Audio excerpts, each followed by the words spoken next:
Guys, prepare to be shocked. Eduardo Rodriguez turned down a Dodger trade because he wants to get paid. If Cooper Kupp is out for more than a month with the Rams, who steps up? And Dwight Howard says there's a big difference between Kobe Bryant and LeBron James. Good morning. I'm James. This is your daily dose of sports and snark for the greatest sports city in the world, Los Angeles. This is the faithful Angelenos Morning Report. It is August 3rd, 2023. I am back in Tulsa, Oklahoma for another week of work. I have made no bones about my disdain, my unbridled hatred for Tulsa, Oklahoma. But I want to be fair. I found out something about Tulsa, Oklahoma that is actually not bad. Here in this town, for example, the homeless, they still have the decency to go behind a wall and pee. Out in LA, they just whip it out and pee on your foot. So, little marginal differences. Maybe one thing is better, but we're the one that still has the great sports teams. And if you like being in the know about LA sports, clickety-clack the like button. Clickety-clack the subscribe button. There's a notification bell. Hit that. It'll let you know when we drop new content. Sharing is caring. Let people know we exist and comment. There's always good stuff to talk about when it's LA sports. So before we go through the news and notes, a look at the scoreboard yesterday at the Ravine. Mookie Betts homers, Jason Hayward homers, Ahmad Rosario also homered. Dodgers beat the hell out of Oakland, as they should, 10-1. Dodgers have a 2.5 game lead in the NL West. Meanwhile, Dennis Bouanga records a hat trick, and LAFC smashes Juarez 7-1 in the round of 32 over this goofy Leagues Cup thing. Now, the next opponent for LAFC? No idea. I can just tell you that the match is on Tuesday. Meanwhile, today, Oakland is at the Dodgers again. Julio Urias is 7-6 with a 4.98 ERA. J.P. Sears, 2-7 with a 4.09 ERA. So, Detroit starting pitcher Eduardo Rodriguez. You might recall the Dodgers had a trade in place for him. It didn't come to fruition. He goes to meets the press and says that the reason he didn't accept the trade to the Dodgers is because his family just means so much to him, right? Detroit, that bucolic little Mayberry RFD wonderland. He has all these great schools, children just playing in the streets. Yeah, there's no pimp and hose in Detroit at all. There's no gunfire. Hell no. Absolutely not. Matter of fact, I should be ashamed of myself for saying hell. Detroit is just, the streets are paved with gold, folks. Yeah, not true. Not true at all. It's about the money. We know this. Baseball columnist Ken Rosenthal, you know him. He's the bow tie guy on Fox Sports. He said so. He doesn't like labeling winners and losers at the trade deadline, but he just basically said, look, nobody wins with the Rodriguez trade thing. Sources told Rosenthal that it was, in fact, about the money. Just as I told you 2 days ago when we recapped the Dodgers at the trade deadline. You could have figured that out on your own. You're not stupid. Here's what the sources told Rosenthal. Rodriguez already has a deal for 5 years, $77 million. That was signed back in 2021 with Detroit. What he wanted was an additional year added to the contract and an additional $20 million. Now, you might be saying, well, the Dodgers could afford that probably, right? But could they? Here's why I would say the Dodgers resisted. Clayton Kershaw's a free agent in the offseason. Julio Urias is a free agent in the offseason. And then, by the way, there's that guy down in Anaheim. Pretty good, I hear. Shohei Ohtani. So, yeah, the Dodgers thought they had a trade in place. They would have been happy to pay the rest of the contract, but to bump it up another $20 million, that might have been a problem for this upcoming offseason. Now, keep in mind, Rodriguez knew people in the Dodger clubhouse. He's a former teammate of Mookie Betts and J.D. Martinez, both of whom texted him before the trade deadline, obviously lobbying, hey, dude, come to L.A. We'll dominate. It'll be awesome. But Rodriguez ghosted them both. Ghosted. Yes, I realize I just sounded like a teenage girl. Whatever. He ghosted them both. So the reason, again, just as we knew, it's the money. It's almost always the money, guys. A second LA Times columnist, meanwhile, suggests that the Dodgers whiffed at the trade deadline. He just doesn't want to be as emotional about it as Bill Plaschke was. Plaschke, it's all exclamation points. It's all just uncontrollable floods of estrogen when he writes. But Dylan Hernandez is like, look, I don't know why that they whiffed at the trade deadline. It's either because ownership is cutting back, which is possible. Let's be real, the economy is not that great, or they're saving for a run at Shohei Ohtani. Either way, the lesson to be learned is that Hernandez is suggesting the Dodgers are not going for it now. So there you are. Meanwhile, back on planet Earth, where we're not, worrying about Detroit players and gossip and innuendo, Freddie Freeman is hyping the clubhouse the Dodgers already have. Quote, "We added 5 guys over the last week. We love our team. We had a first-place team going into the deadline. We have a first-place team coming out of the deadline." Unquote. So looking at it from that perspective, yeah, I'm okay with it. Rodriguez wanted money. He didn't get it. He technically loses. The Dodgers didn't get the player that they wanted. They technically lose. And for Detroit, they didn't get any assets. All 3, simply because Rodriguez wanted more money. A couple of days ago, yesterday as a matter of fact, we mentioned that Cooper Kupp is going to be out for a month with a hamstring issue for the Rams. But here's the deal when you're in the Rams offense. It's not next man up. Not in that offense. The wide receivers each have very specific roles. And if Cooper Kupp is out for more than a month, you don't just take Van Jefferson and put him in a Cooper Kupp spot. Right? You don't. It's an entirely different skill set.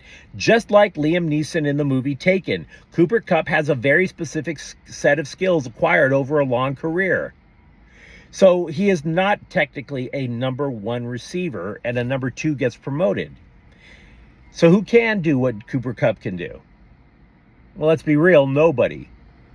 But who can kind of do some of the things that Cooper Kupp does?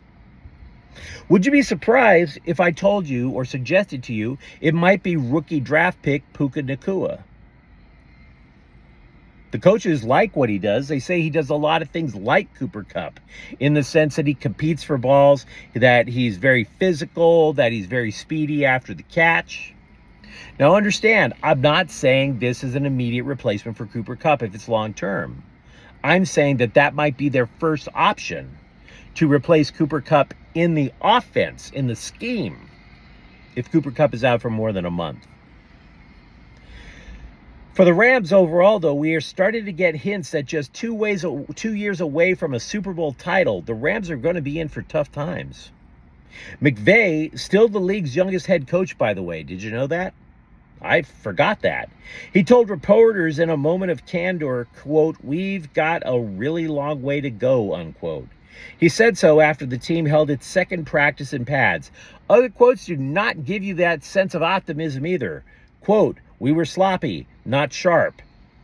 It's not about just one guy doing his job, it's about all 11, unquote." Now, if you're looking for some sense of positivity, McVeigh did say rookie guard Steve Avila, quote, "did good," unquote. Having said all of that, McVeigh does recognize that he has an extremely young team. He is stressing that bad practice days are part of the process of maturing. So there's that. Former Laker Dwight Howard said there's a difference between LeBron James and Kobe Bryant. Now, Howard's had 3 stints with the Lakers, and he did win his only ring in 2020 with LeBron. He claims that James, quote, "acts like somebody from the south side of Georgia. We kind of acted like twins. Joking, silly, have a good time. Kobe ain't BSing with nobody. He would just walk past us. Now looking back on it, he was probably just doing it to get everybody ready for practice," unquote. Okay, color me skeptical for a variety of reasons, not the least of which is Dwight Howard's always been a weird guy. Can we just at least admit that? It's not just the hair. It's like the throwing the coaches under the bus. There's a lot of things about Dwight Howard that make you go, Dude, you don't strike me as the most stable of guys. But to call LeBron James a Southerner? Look, I've been to Ohio. It is true that Ohio is trash, but if you try to confuse that place with Georgia, you're on fentanyl as far as I'm concerned, dudes. Straight up. There's a huge difference. And by the way, LeBron James acting like a Southerner? Does anybody picture LeBron James just sitting on a porch, listening to bluegrass and whittling? I don't. Do you imagine him just on a porch with Dwight Howard while Howard is playing a banjo? Neither do I. So no, I don't buy this idea of LeBron James being a closet Georgia resident. Color me skeptical. Now, by the way, as a side note, can we just not talk too much mess about Kobe Bryant? Maybe not hint at what a bad teammate he may or may not have been to you. The man did die in a helicopter crash. Where I come from, when people die, you don't throw manure on the grave. That's all I'm saying. I realize you were trying to spin your way out of it. Let's just let the man rest. The Chargers have an off day of practice today, but there is a position battle that's a brewing between Asante Samuel and Jasir Taylor for the star position. It's a hybrid cornerback-linebacker position. We've talked about it a lot. Jalen Ramsey used to play that position for the Rams when Brandon Staley was the defensive coordinator there. He's looking for Brandon Staley now obviously wants somebody to play with the Chargers. He's been looking for one to rely on for a while now. Also, Chargers right tackle Trey Pipkins has missed 4 consecutive practices. Now, USC, meanwhile, in football, they keep talking a good game about their defense, which makes sense. They did recruit heavily on defense after that season-ending faceplant. The Trojans had practice with officials on the field. Now, Lincoln Riley told 24/7 Sports that despite that, things remained aggressive on the field. In other words, there were cheap shots. I wasn't there. I can't verify it. Let's just be real. There were cheap shots. Quote, early in camp, I think as you're establishing a mentality, you want the aggressiveness and the physicality, and then you try to taper back. We don't want them playing hesitant at the beginning. We can pull back. That is a lot easier than trying to get them to just go. We certainly err on the side of being aggressive at this point, unquote. Now, an assistant coach pointed to freshman linebacker Tackett Curtis, someone they love, by the way. They absolutely love Tackett Curtis, as somebody where all of his mistakes are, quote, 100% over-aggressive, unquote. So USC, maybe they're cheap shots? I don't know. But there's apparently a lot of hitting going on at Trojans practice. A couple of days ago, we talked about how the once respected and revered LA Kings farm system has been diminished. Players were sent out to make cap space, to basically acquire impact players on the roster. Now, there are people who say that the farm system for the Kings have dropped in the rankings. It used to be as high as number 1, number 3. Now they're in the big teens, the low 20s.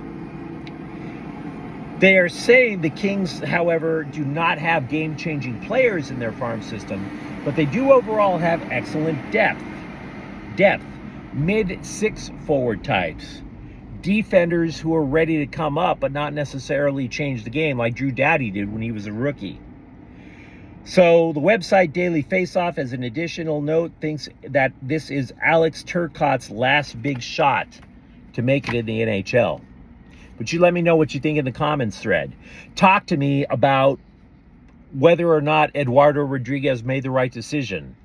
Talk to me about how the Rams could possibly replace Cooper Kupp in a worst-case scenario. And if you enjoyed this content, don't forget to subscribe to Faithful Angelenos. We're talking LA sports every single day here.